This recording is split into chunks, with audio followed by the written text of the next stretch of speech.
A first-class flight attendant, dripping with disdain, orders a black man to the back of the plane, her voice echoing with prejudice. She smirks, enjoying her power, completely unaware of the storm she's about to unleash. Because the man she just tried to humiliate isn't just any passenger. He's the billionaire who owns the entire airline. Her world is about to crumble, and you'll have a front-row seat to the most satisfying karma you've ever witnessed. This isn't just a story. It's a lesson in just how fast the tables can turn. Stay tuned. The air in the private terminal of Van Nuys Airport hummed with an exclusive quiet.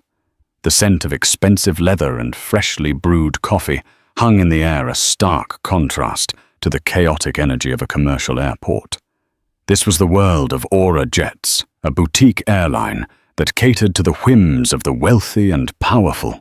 And on this particular sun-drenched California morning, one of its most frequent, yet least ostentatious clients was about to board. Damon Sterling, a man whose name was synonymous with innovation in the tech world, stood by the expansive window, watching the ground crew meticulously prepare the Gulfstream G650 that would be his ride to New York. Dressed in a simple yet elegant black turtleneck, dark jeans, and a pair of well-worn but clearly expensive leather boots, he could have easily been mistaken for a personal assistant or a junior executive. There was no flashy jewelry, no designer logos screaming for attention, just a quiet confidence that radiated from him like a subtle warm glow. Damon's journey to this point had been anything but simple. He'd grown up in the tough neighborhoods of Inglewood, raised by a single mother who worked 2 jobs to keep a roof over their heads. From a young age, he'd shown a prodigious talent for coding, a skill he'd honed in the school library, and on a second-hand computer he'd pieced together at himself. His big break came in his early 20s when he developed a revolutionary piece of software that streamlined data security for major corporations. The world of Silicon Valley, initially resistant to a young black man with no formal Ivy League pedigree, couldn't ignore the sheer genius of his creation. Now, at 42, Damon was the CEO of Sterling Innovations, a multi-billion-dollar empire he had built from the ground up.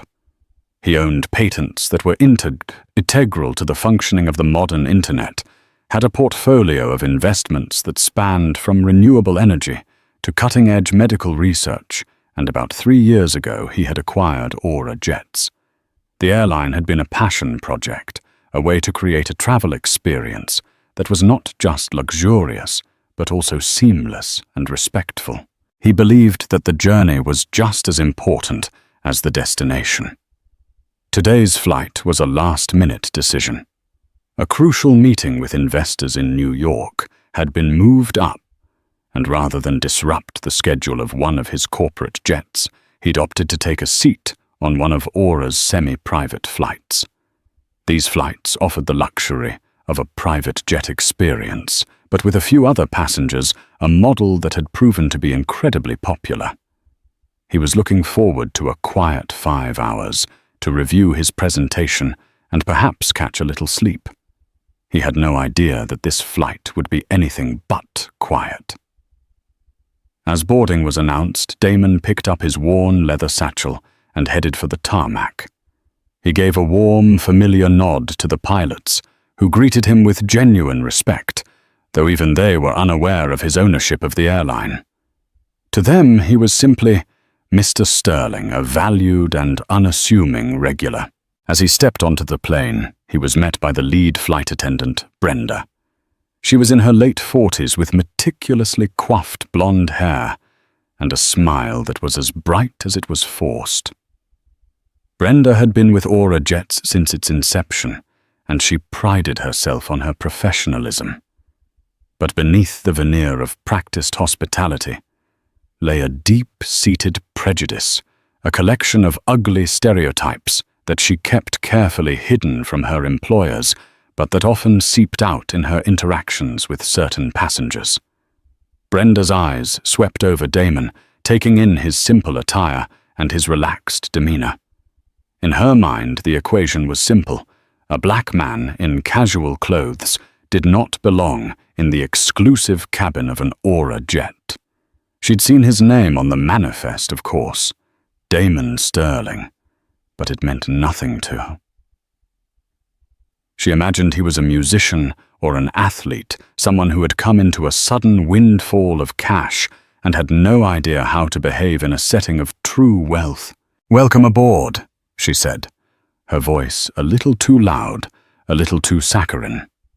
The smile didn't quite reach her eyes. She gestured vaguely towards the back of the cabin. "You'll be in 7A." Damon paused. He had specifically booked 2A, a spacious seat at the front of the cabin.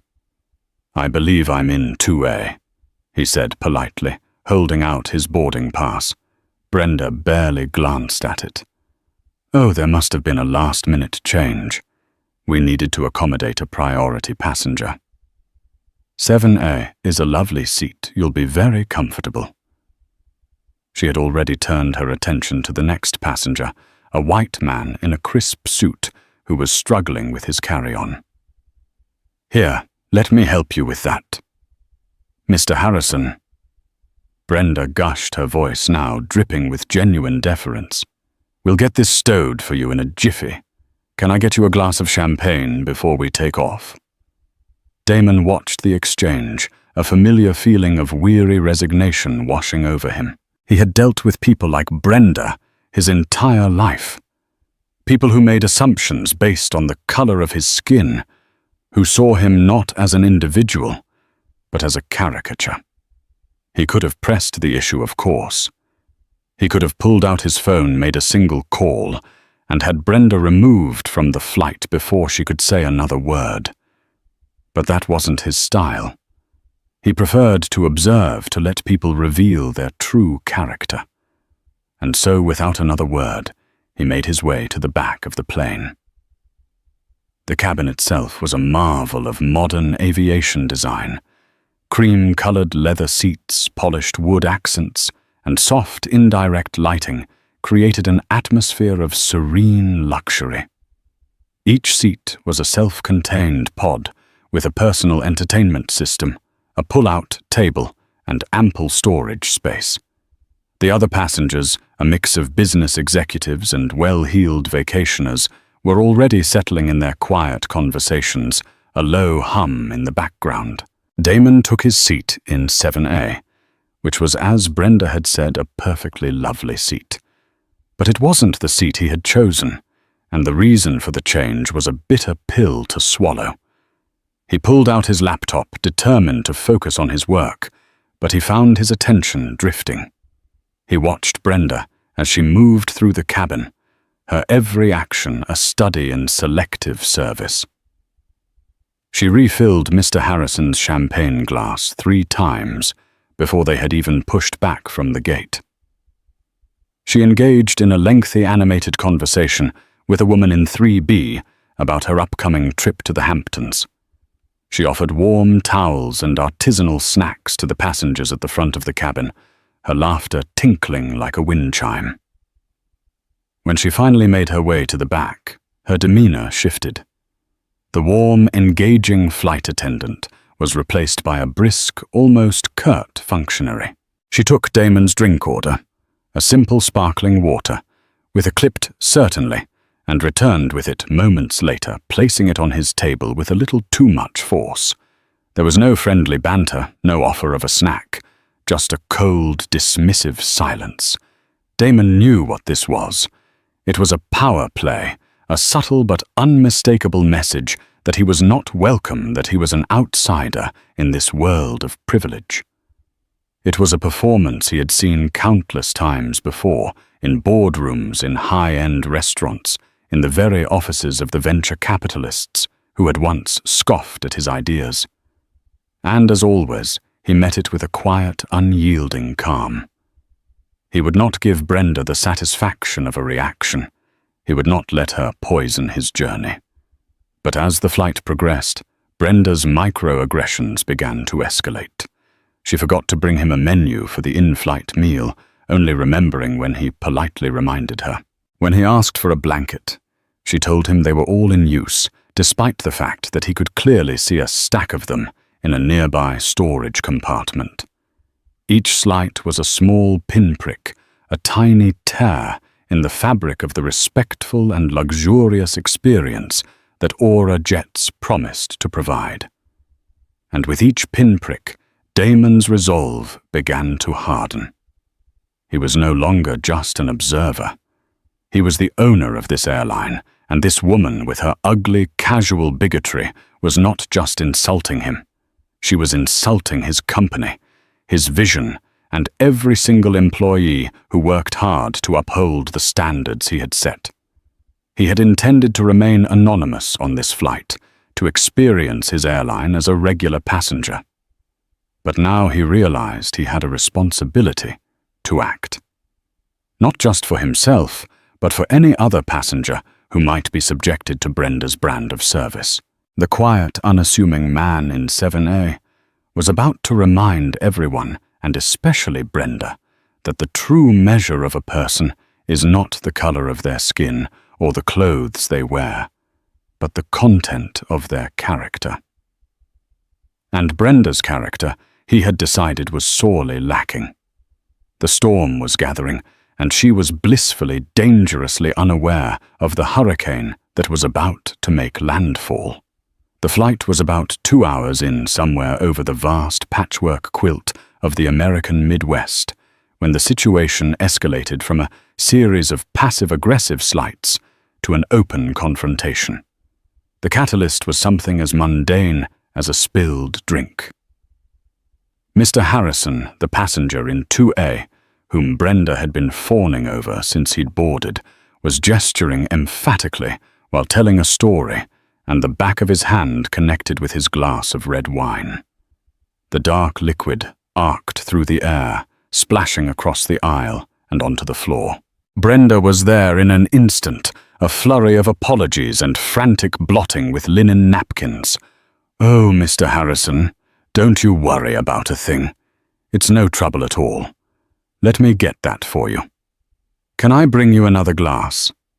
A Merlot, perhaps?" As she was cleaning up the mess, another passenger, a young woman in 4B, pressed her call button. Brenda, with a huff of annoyance, straightened up and walked over to her. "Yes?" she asked, her tone making it clear that this was an interruption. "I'm sorry to bother you," the woman said, "but would it be possible to get a different meal? I have a gluten intolerance, and I think there was a mix-up." Brenda's smile was tight, her patience clearly wearing thin. "The meals have already been catered. We can't just whip up a new one. I can offer you a fruit plate." "A fruit plate?" For dinner, the woman asked, her voice a mix of surprise and disappointment. "It's that or nothing," Brenda said dismissively, before turning her attention back to Mr. Harrison. Damon had been watching the entire exchange, his jaw tightening. This was not the Aura Jets experience.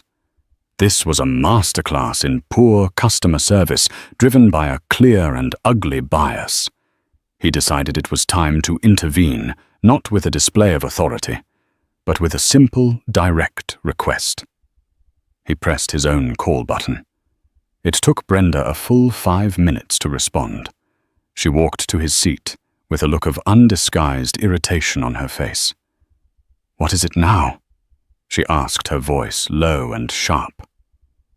"I was hoping I could get that blanket." "Now," Damon said, his voice calm and even. "I see that you have some available in the overhead compartment." Brenda's eyes flashed with anger. She had been caught in a lie, and by the very person she had been trying to put in his place. "Those are reserved," she snapped. Reserved for whom Damon asked, his gaze unwavering. "For the priority passengers," she said, her voice dripping with condescension. "And I'm not a priority passenger." Brenda let out a short, derisive laugh. "Look, I don't know who you think you are, but you're in the back of the plane for a reason. You need to stop making demands and just enjoy the flight." Quietly. This was it. The moment of truth. Damon could see the other passengers shifting uncomfortably in their seats. The young woman with the gluten intolerance was watching with wide eyes. Even Mr. Harrison had stopped his story to listen. "I'm not trying to cause a problem," Damon said, his voice still infuriatingly calm. "I'm simply trying to understand the rules of this airline. Because it seems to me that the rules are being applied selectively." Brenda's face was a mask of fury. Her carefully constructed composure had crumbled, and the raw, unfiltered prejudice that lay beneath was now on full display. "The rules are the rules," she hissed, "and I'm the one who enforces them. And right now, I'm enforcing the rule that says you need to stay in your seat and not bother the other passengers." "And if I don't?" Damon asked, his voice now taking on a steely edge. Brenda leaned in close, her voice a venomous whisper. "Then I will have you removed from this flight when we land. We have a zero-tolerance policy for disruptive passengers." She smirked, a cruel, triumphant little twist of her lips. "Now, is there anything else?" Damon paused, letting her words hang in the air.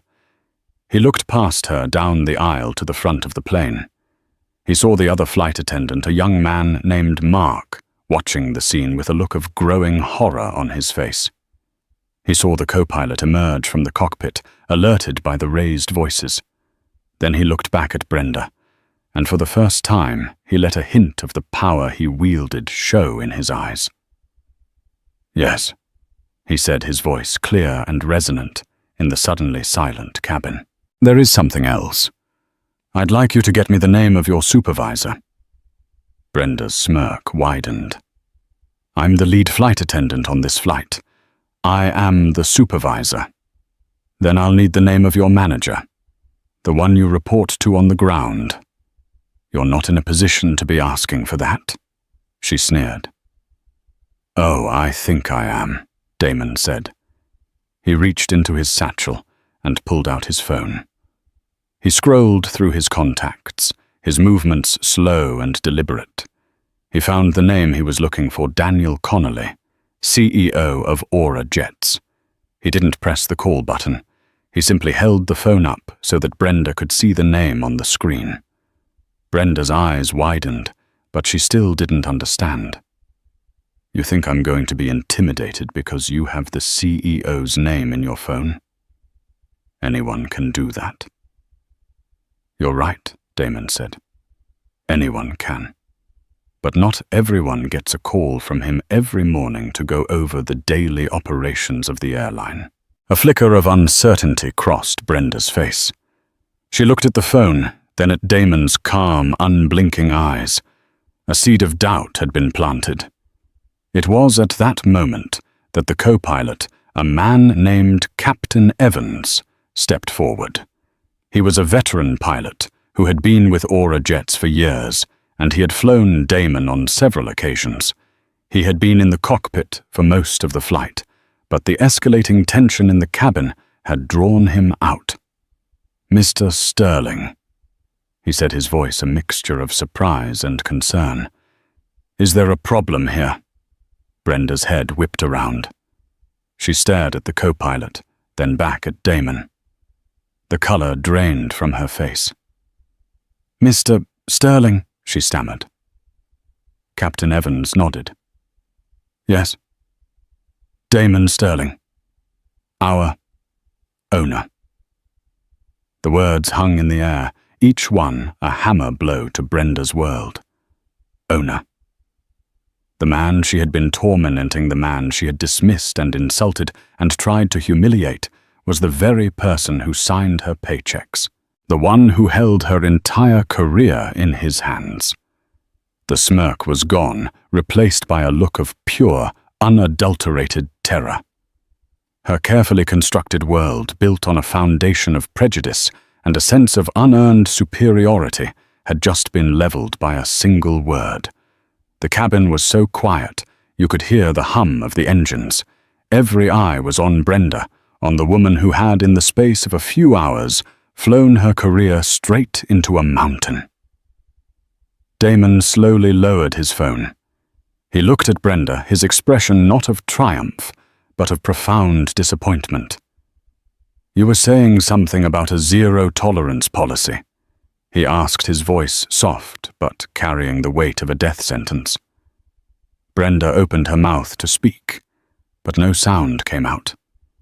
The only sound was the shattering of her own arrogance, a sound that was deafening in the sudden, terrible silence of the cabin. The storm had not just made landfall, it had unleashed its full devastating force, and Brenda was standing right at the center of it. The silence that followed Captain Evans's revelation was thick and heavy, punctuated only by the low drone of the Gulf Stream's engines. Brenda stood frozen, her face a canvas of dawning horror. The name Sterling now echoed in her mind, not as the name of some upstart musician, but as the name on the side of the very plane she was standing in. Sterling Innovations, Aura Jets, a subsidiary of Sterling Innovations. The pieces clicked into place with the force of a tectonic shift, and the ground beneath her gave way. Her bravado, her sneering condescension evaporated in an instant, replaced by a desperate, panicked scramble for survival. Her professional smile, the one she had weaponized, so effectively returned, but this time it was a grotesque parody, a trembling, pleading grimace. "Mr. Sterling," she stammered, her voice a choked whisper. I had no idea. It's an honor to have you aboard. There's been a terrible misunderstanding." Damon's expression remained unchanged. He was no longer looking at her with anger, but with a kind of clinical detachment, as if studying a specimen. "A misunderstanding," he repeated, his voice dangerously quiet. "It seemed quite clear to me. You understood that you were speaking to a passenger. You understood that you were denying a simple request for a blanket. You understood that you were lying about it. And you understood that you were threatening to have me removed from the flight for questioning your authority. What exactly did you misunderstand?" Each question was a precise surgical cut, dissecting her flimsy excuse and exposing the ugly truth beneath. Brenda flinched as if struck. I was just trying to maintain order," she said, her voice cracking. "Some passengers can be demanding. Damon's voice rose slightly, and for the first time a flash of fire appeared in his eyes. "You mean like the young woman in 4B, who was demanding a meal she could actually eat? Or was she not a priority passenger either?" The woman in 4B looked down at her lap, a flush of vindication on her cheeks. Mr. Harrison in 2A had the decency to look ashamed, sinking lower in his seat, as if trying to disappear into the expensive leather. "Please, sir." Brenda begged, her composure completely gone. She took a step forward, her hands outstretched in a gesture of supplication. "I am so sorry. I made a terrible mistake. A lapse in judgment. It won't happen again. I promise." "You're right about one thing," Damon said, his voice cold and final. "It won't happen again." He turned his gaze to the co-pilot. "Captain Evans, I want her removed from duty for the remainder of this flight. She is not to interact with any more passengers. Is that understood?" "Yes, sir." Captain Evans said, his voice firm. He looked at Brenda, his expression one of professional disappointment. "Brenda, you'll stay in the galley until we land. Mark will handle the cabin." The younger flight attendant, Mark, who had been watching from the front of the plane, nodded, his face a mixture of relief and trepidation. Brenda looked as if she had been slapped. The public humiliation was a fresh wave of agony. To be stripped of her duties in front of the very passengers she had been lauding her authority over was a fate worse than any private reprimand. "But, sir," she began, her voice pleading. "There is nothing more to discuss." Damon said, his tone leaving no room for argument. He turned his attention back to his laptop, a clear and unequivocal dismissal. The conversation was over. Her career, for all intents and purposes, was over. She just didn't know the full extent of it yet. With a final desperate look at Damon's impassive profile, Brenda turned and stumbled towards the galley, her face pale and her movements stiff. The curtains swished shut behind her, a flimsy barrier between her and the consequences of her actions. A strange atmosphere settled over the cabin. The tension had broken, but the air was still thick with the residue of the confrontation. Captain Evans, ever the professional, moved to smooth things over. He personally apologized to the woman in 4B and promised to have a proper gluten-free meal waiting for her when they landed, along with a full refund for her flight. He then walked over to Damon's seat. "Mr. Sterling," he said in a low voice on behalf of the entire crew, "I am deeply sorry for what you experienced today. This is not the standard we aim for at Aura Jets." Damon looked up from his laptop and gave the captain a faint, weary smile. "I know it's not, Captain, and I appreciate your handling of the situation. You and Mark have been nothing but professional." "Is there anything at all I can get for you?" the captain asked. "A blanket, perhaps?" A hint of a wry smile touched his lips. Damon chuckled a low, rumbling sound that seemed to release some of the pent-up tension. "A blanket would be great, thank you." As the captain retrieved a blanket from the overhead compartment, the very one Brenda had claimed was reserved, a quiet ripple of change went through the cabin. Mark, the younger flight attendant, moved through the aisle with a newfound confidence. He offered drinks and snacks to everyone, his service attentive and genuine. He made a point of stopping at Damon's seat, his eyes full of a respect that bordered on awe. "Mr. Sterling," he said, his voice a little shaky, "I just want to say thank you for not letting that slide." Damon nodded. "Just do your job well, son. Treat everyone with respect. That's all I ask." For the remainder of the flight, a strange sense of camaraderie filled the cabin. The other passengers, who had been strangers just hours before, now shared a common experience. They exchanged knowing glances, their quiet conversations punctuated by occasional headshakes in the direction of the galley curtain. They had witnessed something more than just a rude flight attendant being put in her place. They had seen a powerful lesson in humility and respect delivered at 40,000 feet. Damon, wrapped in his blanket, finally allowed himself to relax. He hadn't sought this confrontation, but now that it was over, he felt a sense of grim satisfaction. He had built his empire on a foundation of innovation and integrity, and he would not allow the rot of prejudice to fester within it. As the plane began its descent into New York, the city lights twinkling like a carpet of fallen stars, Damon knew that the real work was just beginning. The incident with Brenda was not just an isolated event.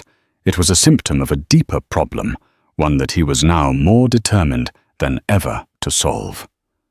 The fallout from this flight would be significant, not just for Brenda, but for the entire culture of Aura Jets. The storm had passed, but the cleanup was just beginning, and Damon Sterling was the man who would oversee it every step of the way.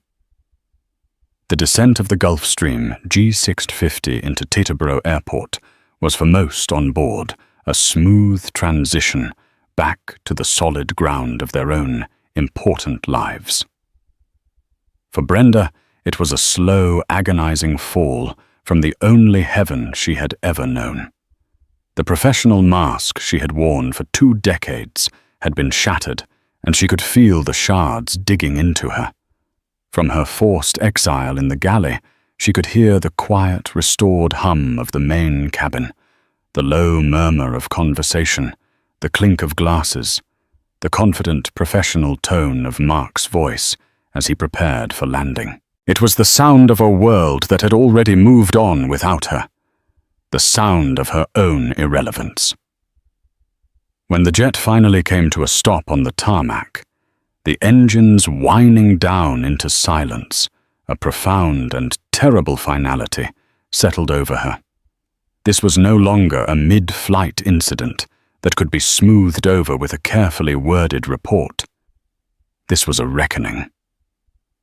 As the passengers disembarked, offering respectful nods to Captain Evans and warm thanks to Mark, Brenda was instructed to remain on board. She watched through the small galley window as Damon Sterling descended the stairs, not with the swagger of a victor, but with the weary posture of a man who had been forced to clean up a mess he didn't create. He was met on the tarmac by a sleek black town car and was gone in a whisper of quiet power, having already sent the 2 text messages that would detonate Brenda's life. A ground operations manager, a stern-faced woman Brenda had known for years, came aboard. There was no friendly greeting. Her expression was a cold, impenetrable mask of corporate procedure. "Brenda," she said, her voice devoid of any emotion, "you need to come with me. Bring your personals." In a small, sterile office in the private terminal, the manager slid a form across the table. "You're on indefinite administrative leave, pending a full investigation. We'll need your crew ID and all other company property." The act of unclipping her wings from her lapel felt like a physical amputation. Handing over the plastic ID card, the one that had granted her access to a world of privilege and prestige, felt like surrendering her very identity. She was no longer Brenda-led flight attendant for Aura Jets. She was just Brenda, a woman in a uniform she no longer had the right to wear, being escorted to a prepaid hotel room with the chillingly polite instruction not to contact any other employees until the investigation was concluded. The door to the hotel room closed with a heavy thud, shutting out the world she knew, and sealing her inside a new one, defined by dread. While Brenda was left to stew in the panicked silence of her room, the story of her downfall was blossoming into life online. The tech blogger from Seat 4B, a woman named Clara Jensen, was a gifted storyteller with a fiercely loyal following who trusted her eye for detail and her sharp sense of justice. That evening, from her suite at the Carlisle, she published a post titled, "At 40,000 feet, a masterclass in arrogance and a lesson in true power." She wrote with a novelist's flair, painting a vivid picture of the luxurious cabin, the escalating microaggressions, and the entitled, sneering attitude of the lead flight attendant, whom she nicknamed the Queen of 714. She described Damon not as a billionaire owner, but simply as the gentleman in 7A, a figure of immense dignity and restraint, who absorbed every slight with a quiet, unnerving calm. The climax of the story, the co-pilot's reveal of the gentleman's identity, was rendered with cinematic tension. The post was a floral masterpiece. By the time Brenda woke the next morning to the relentless buzzing of her phone, the post had been shared over 100,000 times. It had been picked up by major tech journalists on Twitter, hit the front page of Reddit's "Aren't Justice Served," and was being dissected on news forums across the globe. Her friends and family were forwarding her the link with frantic messages. "Is this you? And what did you do?" The official Aura Jets investigation was a mere formality, A corporate autopsy on a career that was already dead. The process was ruthlessly efficient. Maria Flores, the head of HR, conducted the interviews herself.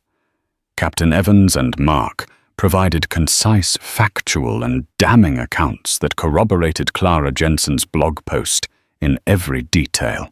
HR also unearthed a previously overlooked complaint from 6 months prior, where a wealthy South American businessman had noted Brenda's dismissive and impatient attitude, which he felt was because of his accented English. At the time, it had been dismissed as a cultural misunderstanding. Now, it looked like a clear data point in a disturbing pattern. Brenda's interview was a catastrophe. Conducted via video call, she appeared flustered and defensive. Her narrative shifted constantly. At first, she claimed Damon had been aggressive and threatening. When confronted with the dozen testimonies to the contrary, she pivoted, saying she had been feeling unwell and wasn't herself.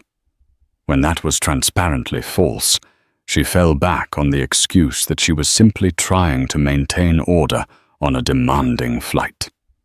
She lied, she obfuscated, she contradicted herself. It was the desperate, incoherent rambling of someone who knew they were caught and had no honorable way out. 48 hours after the flight landed, a courier delivered a thick envelope to her hotel room. Inside the termination letter, spelled out her professional death in cold, legalistic language. Gross misconduct. Violation of Section 4 of the Employee Code of Conduct. Discriminatory behavior. Endangering the company's reputation. It was absolute. It was final. And yet the karma was just getting started. Aura Jets's public statement, which announced the termination, was carefully worded to avoid naming her. But the internet abhors a vacuum. An anonymous user on a private airline employee forum, likely a disgruntled former colleague, posted, "The Queen of 714 is Brenda Walsh. Good riddance." Within an hour, her full name, her LinkedIn profile picture, and her personal Facebook page were public domain. The digital mob descended. She became #plain Karen. Memes proliferated, her face photoshopped onto the body of a queen on a throne, demanding a peasant be sent to the back. Her profile picture, with its strained, professional smile, became a symbol of entitled bigotry. Her address was posted on a doxing site, and threatening, vile messages began to flood her email and her family's social media. In a move of pure desperation, believing she could somehow reclaim the narrative, she agreed to an exclusive interview with a provocateur on a right-wing news network known for its grievance-based politics. She thought she would find a sympathetic platform to rail against woke corporations and cancel culture. Instead, she walked into an ambush designed for maximum ratings. The host, a man with a predatory smile, feigned sympathy, while his questions were designed to make her look worse. "So Brenda," he began, his voice dripping with faux concern, "you're saying this powerful billionaire, a black man, used his immense privilege to crush a working-class woman like you?" "Exactly," Brenda said, falling into the trap. "I was just doing my job. He was the one causing the scene. This is what they do now. If you're a white woman, you're a target. They're trying to erase people like me." Her performance was a toxic cocktail of self-pity denial and thinly veiled racism. She came across not as a victim, but as a bitter, unrepentant bigot who had learned nothing. The interview was a viral sensation for all the wrong reasons. It didn't exonerate her. It convicted her in the court of public opinion for a second time. The real-world consequences were swift and brutal. The GoFundMe her sister had started to help with legal fees was shut down after being overwhelmed with abusive comments. Her landlord, citing a clause in her lease about engaging in behavior that brings the property into public disrepute, served her with an eviction notice. She had 30 days to leave the apartment that her Aura Jet salary had so comfortably afforded her. Her career was not just over, it was scorched earth. She called a former colleague, now a hiring manager at a rival charter company. The phone call was excruciating. "Brenda, listen." Her old friend stammered, his voice thick with discomfort. "I saw the interview. I can't. Nobody can touch you. You're radioactive. I'm sorry." With her savings bleeding away and no prospects, she made the most humiliating call of her life to her younger sister in Ohio. The drive from her chic city apartment to a small vinyl-sided house in a town she'd always looked down upon was a pilgrimage of shame. She sold her car to pay for the moving truck and watched her former life get packed into cardboard boxes. The true karma, however, wasn't the loss of her job, her home, or her status. It was the deafening silence that followed. After the storm of online hate, after the disastrous interview, after the final slammed doors of her profession, there was nothing left to fight. There were no more enemies to blame, no more narratives to spin. There was only her lying awake in the guest room of her sister's house, the floral wallpaper seeming to close in on her in the dark. She was left alone with the one person she could no longer lie to herself. For the first time, she allowed herself to see the incident not through the lens of her own wounded pride, but for what it was. She saw the quiet dignity of Damon Sterling. She saw the undisguised contempt on her own face, and she finally acknowledged the ugly, rotten thing that had lived inside her, the prejudice she had always denied, but had allowed to pilot her actions. The hard ground of reality wasn't just about being unemployed and disgraced.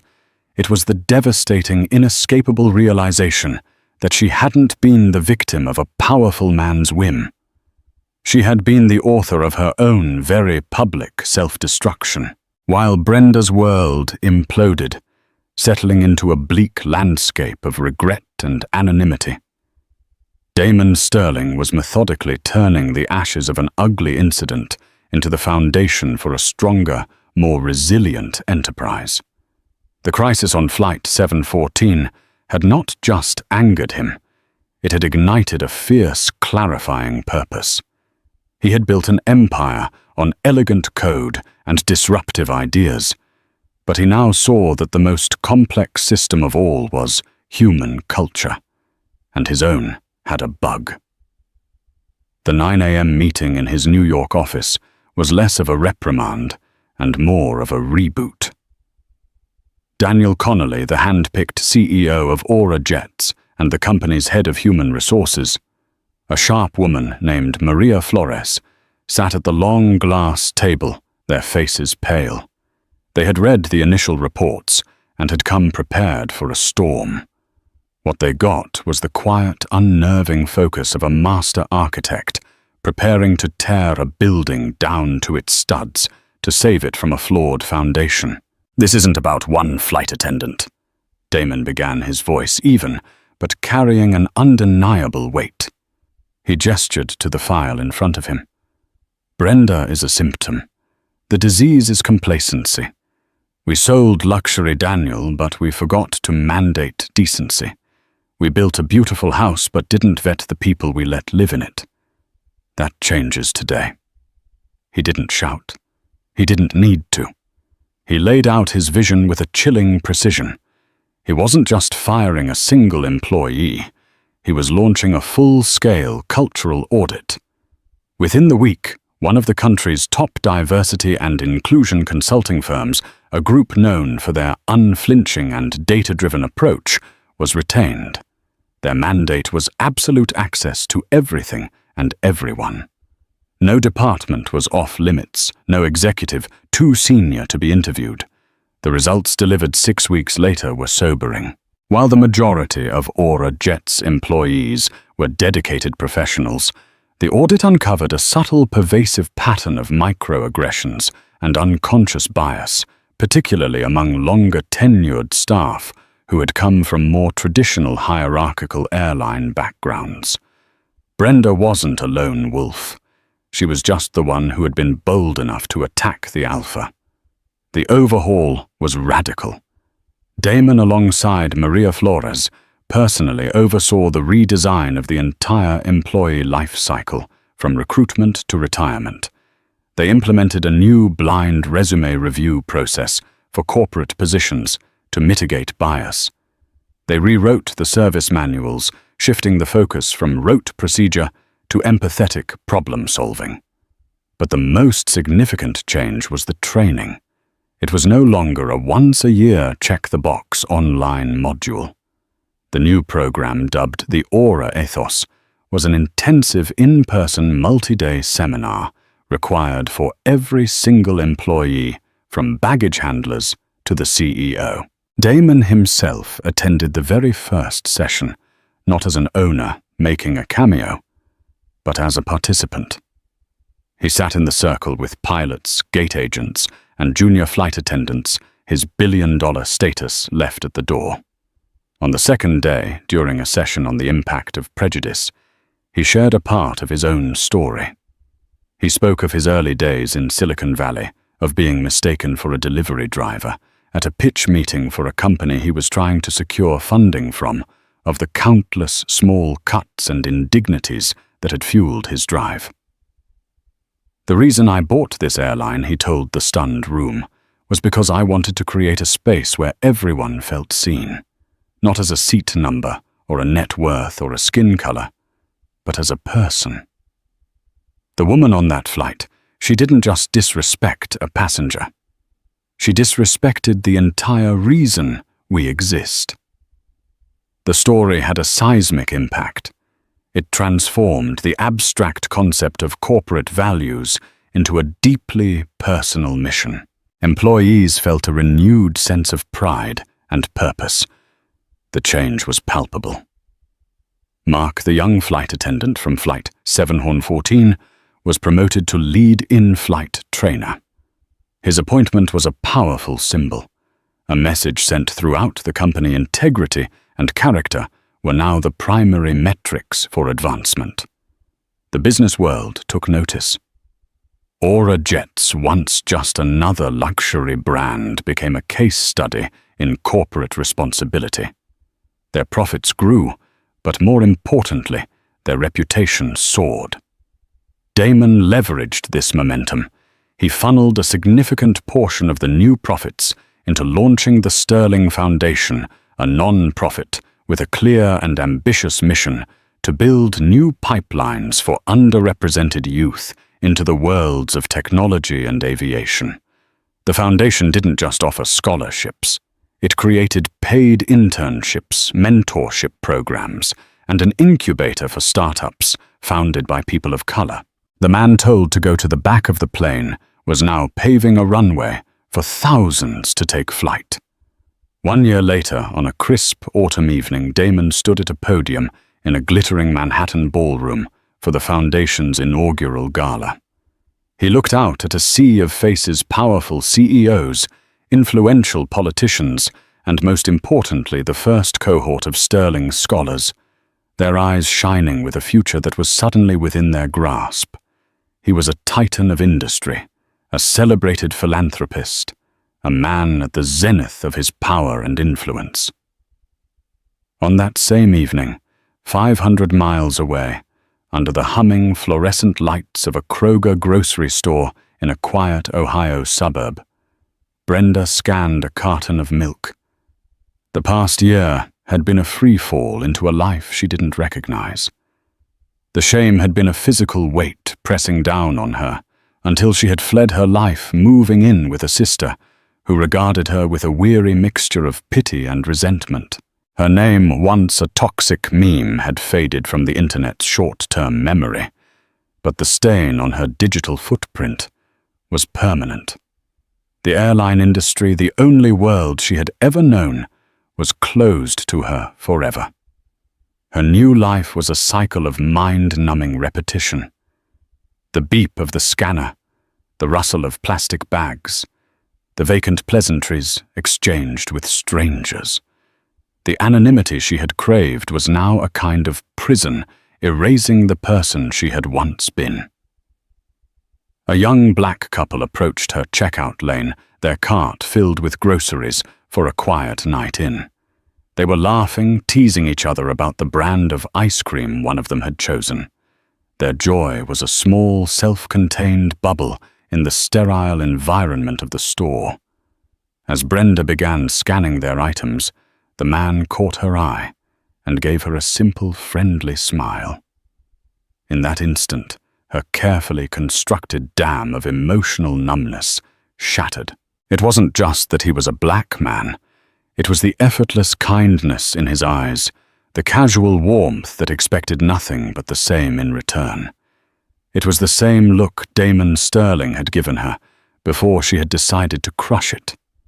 A wave of vertigo washed over her. She saw not the grocery store, but the plush cabin of the Gulf Stream. She heard not the beeping scanner, but the quiet hum of the engines at 40,000 feet. She felt not the cheap polyester of her work vest, but the crushing weight of a career-ending mistake.